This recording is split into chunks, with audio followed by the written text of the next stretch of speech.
Budget सत्र के दूसरे चरण की शुरुआत के साथ ही आज नई शिक्षा नीति के मुद्दे पर संसद में जोरदार हंगामा हुआ। डीएम के सांसदों ने विरोध प्रदर्शन कर नई शिक्षा नीति का विरोध किया। वहीं केंद्रीय मंत्री धर्मेंद्र प्रधान ने डीएमके पर तमिलनाडु के युवाओं के भविष्य से खिलवाड़ करने का आरोप लगाया।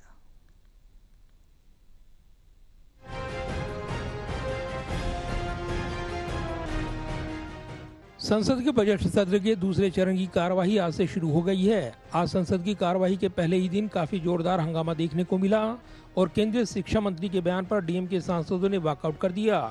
डीएम के सांसदों ने नई शिक्षा नीति, एनईपी और ट्राई लैंग्वेज पॉलिसी को लेकर तीखा विरोध प्रदर्शन किया।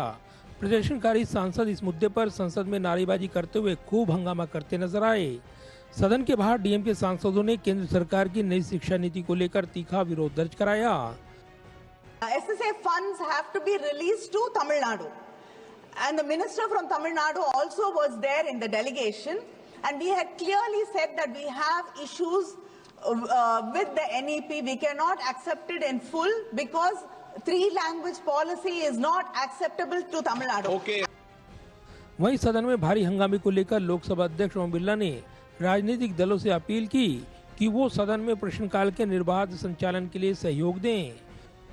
माननीय सदस्य, 5 आप बोलते समय ध्यान रखना, रिकॉर्ड में नहीं है। अगर रिकॉर्ड में होता ना तो मैं सदन से आपको कार्रवाई कर कर सदन से बाहर निकलता।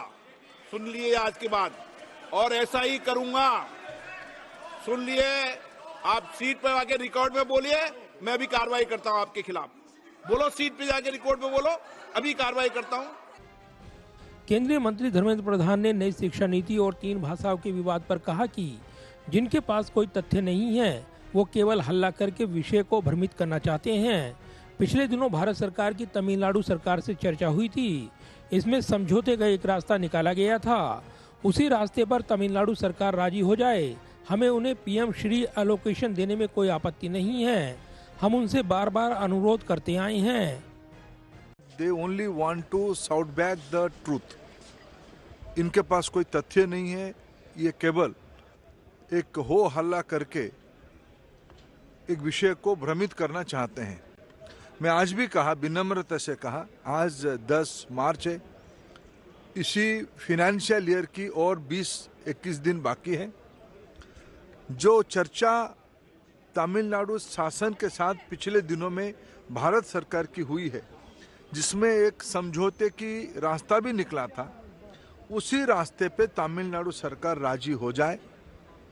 हम उनको अभी भी उनकी पीएम श्री की जो एलोकेशन है उसको देने में हमें कोई आपत्ति नहीं है। केंद्रीय मंत्री धर्मेंद्र प्रधान ने कहा कि डीएम की सरकार तमिलनाडु के छात्रों के भविष्य से खिलवाड़ कर रही है। धर्मेंद्र प्रधान ने कहा कि वो केवल भाषा की बाधाएं खड़ी करने में लगे हैं और छात्रों के हितों की अनदेखी कर रहे हैं। केंद्रीय मंत्री ने आरोप लगाया कि वो असभ्य और अलोकतांत्रिक तरीके से संसद की कार्यवाही बाधित कर रहे हैं।